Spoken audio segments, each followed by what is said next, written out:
non-événement. William T, les parrainages, 500 parrainages, c'est pas rien quand même.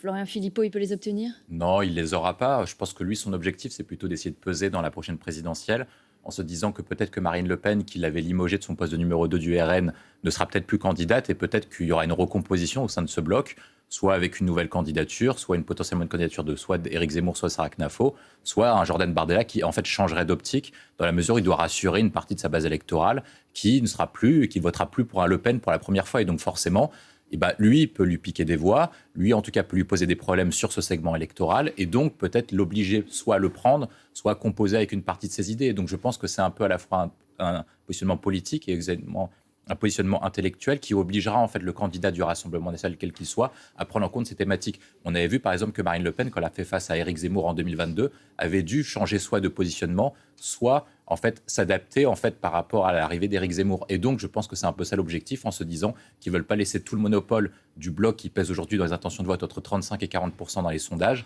au monopole uniquement du RN, soit de Jordan Bardella, soit de Marine Le Pen.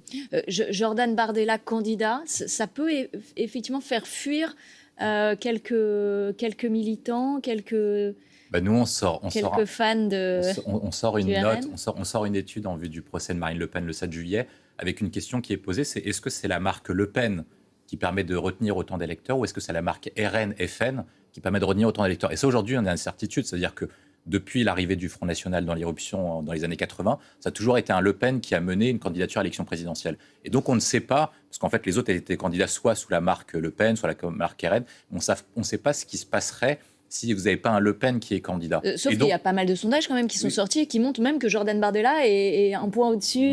Moi, je pense qu'il faut distinguer popularité avec intention de vote. C'est-à-dire que vous pouvez avoir des personnes qui sont très populaires comme Dominique Villepin qui n'ont pas forcément des grandes intentions de vote. De la même manière, Jordan Bardella est populaire, vous l'avez rappelé, mais une fois qu'il n'y aura plus Marine Le Pen, si Marine Le Pen est effectivement condamnée, il y aura une incertitude au sein de cet espace électoral-là. Et en cas d'incertitude, vous avez une possibilité, en fait, en fonction de la ligne que va adopter Jordan Bardella, en fonction de la stratégie lui-même qu'il va adopter, vous aurez un doute sur son positionnement. Et donc, avec 2-3 questions qui vont être posées. Est-ce que le RN est vraiment aussi haut tel qu'il est dans les intentions de vote, alors qu'on sait qu'historiquement, Marine Le Pen était surévaluée d'environ 8 à 10 points un an avant chaque élection présidentielle. La deuxième interrogation, c'est est-ce que l'électorat populaire, qui en fait s'est attaché à Marine Le Pen, notamment depuis qu'elle a changé la marque via le RN et donc a changé le discours de son père, va également rester auprès de Marine Le Pen. C'est ça qui l'avait sauvé face à Éric Zemmour.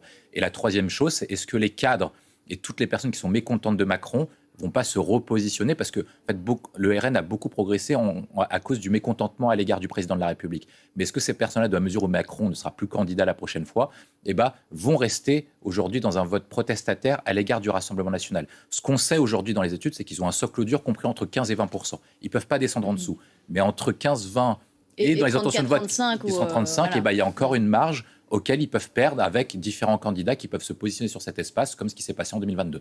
Là où il a raison en fait en termes d'espace politique, c'est qu'à partir du moment où Macron n'est plus candidat, une partie des électeurs de gauche qui avaient voté Macron, ce qui représente beaucoup, c'est-à-dire qu'en 2022, je crois que 30% à 35% de son électorat avait voté François Hollande en 2012. Donc ça veut dire qu'il y a une part non négligeable d'électeurs de gauche qui avaient voté Emmanuel Macron au premier tour. Encore plus en 2017. Encore plus en 2017. Donc ça veut dire qu'en fait, il y a un espace de ce côté-là, qu'en plus, le prochain candidat du bloc central devrait être plutôt Édouard Philippe si la dynamique se poursuit. Donc ça laisse un espace au niveau du centre-gauche, au sein de la social-démocratie. Donc il a raison de prendre ce courant-là maintenant. La difficulté qu'ils ont tous, c'est la question de l'incarnation. C'est-à-dire qu'hormis François Hollande, aucun n'est véritablement connu.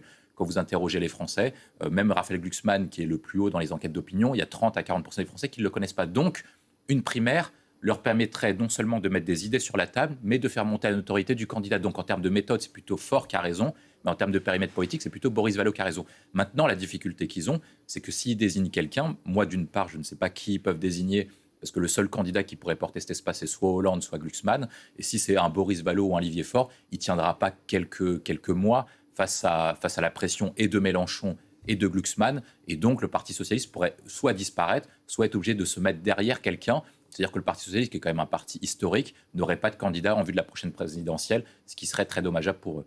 Si l'élection a lieu demain, vu que ça se joue toujours un dimanche, tous les électeurs, en tout cas du bloc modéré, c'est-à-dire partant du Parti socialiste jusqu'aux Républicains, voteraient utile. C'est-à-dire que quand vous interrogez les Français sur un sondage alternatif qui est sorti sur l'élection présidentielle, la première motivation de vote, c'est pas le programme, c'est pas l'incarnation, c'est pas le candidat ou quoi que ce soit, c'est faire barrage à un deuxième tour Mélenchon-Le Pen/Bardella. C'est-à-dire qu'aujourd'hui, c'est ça principalement leur motivation de vote. Et quand vous regardez surtout le comportement des électeurs aux élections municipales, que ce soit notamment à Marseille ou que ce soit à Paris, ça concerne également les électeurs de gauche. Ça veut dire qu'en fait, les électeurs de gauche ont voté stratégiquement pour Grégoire, pour faire barrage à Rachida Dati, au lieu de voter pour Chikirou. Et de la même manière, les électeurs de gauche ont voté pour Benoît Payan à la place de Delogu pour faire barrage, en fait, à une menace Rassemblement national représenté par Alizio. Donc en fait, tout ce bloc-là va aujourd'hui être dans une optique de voter stratège. C'est pour ça que moi je pense quand même qu'en termes de méthode, Olivier Faure avait raison de faire une primaire qui permettrait de remettre des idées et qu'en fait, lorsque vous remettez des idées sur la table, vous remettez des thèmes de gauche dans le débat public, ça permet de refaire revenir des électeurs de gauche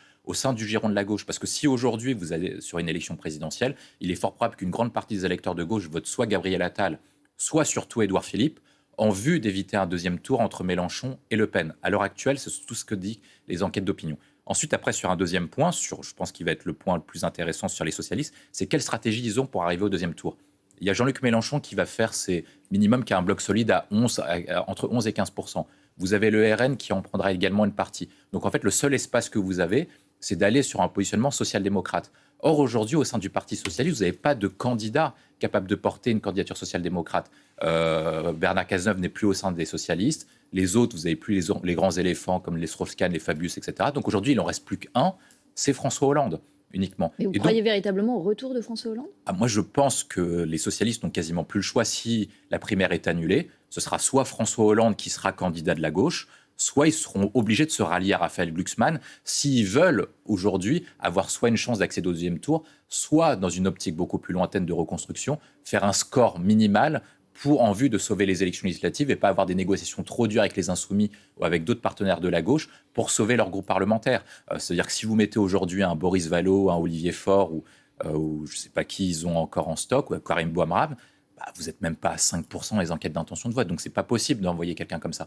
Vous avez un retard d'autorité qui est trop important. Vous avez un socle compressé entre Attal, Philippe d'un côté et Mélenchon de l'autre. Vous n'avez pas de programme, vous n'avez pas de troupes, vous êtes obligé en fait d'avoir quelqu'un capable de lever des fonds, parce que ce n'est pas le Parti socialiste qui pourra lever des fonds.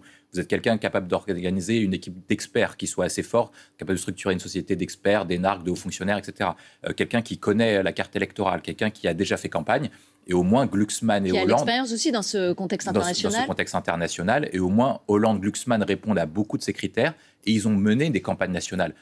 Aujourd'hui, c'est compliqué pour un Olivier Faure, pour un Boris Vallaud d'être candidat à l'élection présidentielle alors que vous n'avez jamais été candidat et que vous êtes à 1 an de l'échéance. Moi, je ne pense pas qu'il y ait un espace pour ces deux candidatures-là.